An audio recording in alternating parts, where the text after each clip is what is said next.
ನಮ್ಮನೆ, ನಮ್ಮ ಕುಟುಂಬ, ನಮ್ಮ ಆಸ್ತಿ ಪಾಸ್ತಿ, ನಮ್ಮ ಕೆಲಸ, ನಮ್ಮ ಸುಖ ಸವಲತ್ತು ಇಷ್ಟೇ ಇರುತ್ತೆ.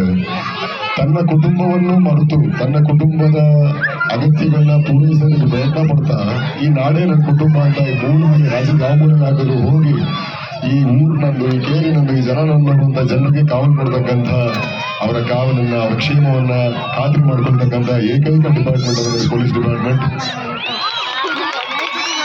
ಅಂಡ್ ನಿಮ್ಮ ನನ್ನ ಡಿಪಾರ್ಟ್ಮೆಂಟ್ ಅಲ್ಲಿ ಹಲವಾರು ಜನ ಗೆಳೆಯರಿದ್ದಾರೆ, ಹಲವಾರು ಜನ ನನ್ನ ಅಣ್ಣಂದಿರಿದ್ದಾರೆ ಡಿಪಾರ್ಟ್ಮೆಂಟ್ ಅಲ್ಲಿ. ಹಾಗಾಗಿ ನಿಮ್ಮೆಲ್ಲರ ಶ್ರಮ, ನಿಮ್ಮ ಕಷ್ಟ ಪ್ರತಿಯೊಂದು ನನಗೆ ಚೆನ್ನಾಗಿ ಅರಿವಿರೋದ್ರಿಂದ ಹೇಳ್ತಿದ್ದೀನಿ.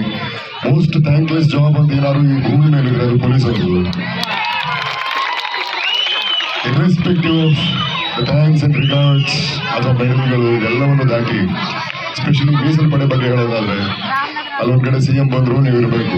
ಯಾವುದೋ ಸೆನ್ಸಿಟಿವ್ ಏರಿಯಾದಲ್ಲಿ ಅಲ್ಲಿ ಗುಂಪು ಘರ್ಷಣೆ ಗಲಭೆ ಏನೊಂದು ಆಗ್ತಿದ್ರು ನೀವು ಅದಕ್ಕೆ ಕಾವು ಕಾಯ್ಕೊಂಡಿರ್ಬೇಕು. ನಾನಲ್ಲಿ ಇರ್ತೀವಿ, ಹಗಲು ರಾತ್ರಿ ಎಂದೇ ನೀವು ದುಡಿತೀರಿ, ಶ್ರಮಿಸ್ತೀರಿ. ನಮ್ಮ ಕ್ಷೇಮವನ್ನ, ನಮ್ಮ ಯೋಗಕ್ಷೇಮನ ಖಾತ್ರಿ ಮಾಡುವುದರಲ್ಲಿ ನಿಮ್ಮ ಪಾತ್ರ ತುಂಬಾ ದೊಡ್ಡದಿದೆ.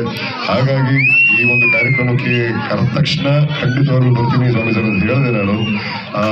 ಇದು ಅದೇ ನಿಮಗೆ ಥ್ಯಾಂಕ್ಸ್ ಹೇಳೋ ಒಂದು ಅವಕಾಶ ನಮಗೆ ತುಂಬಾ ತುಂಬಾ ತುಂಬಾ ದೊಡ್ಡ ತುಂಬ ಹೃದಯದ ಧನ್ಯವಾದಗಳು. ನಿಮ್ಮ ಸೇವೆಗೆ, ನಿಮ್ಮ ಕಾರ್ಯವೈಖರಿಗೆ ಭಗವಂತ ನಿಮಗೆ ಹೆಚ್ಚಿನ ಶಕ್ತಿ ಕೊಟ್ಟು, ಒಳಿತನ್ನು ಕೊಟ್ಟು, ನೆಮ್ಮದಿಯನ್ನು ಕೊಟ್ಟು ನಿಮ್ಮ ಕುಟುಂಬಗಳನ್ನ ಕಾಯಲಿ. ಅಂಡ್ ನಿಮಗೆ ಬೆಂಬಲವಾಗಿರ್ತಕ್ಕಂಥ ನಮ್ಮ ಹೆಣ್ಮಕ್ಳು, ನೀವು ಎಷ್ಟೊಂದು ಮನೆಗೆ ಹೋದ್ರು ಪಾಪ ತಡ್ಕೊಂಡಿರ್ತೀರಿ, ಅವ್ರಿಗೊಂದು ಸ್ಪೆಷಲ್ ಥ್ಯಾಂಕ್ಸ್ ಹೇಳ್ಬೋಣ ನೀವೆಲ್ಲರೂ ಜೋರಾಗಿ.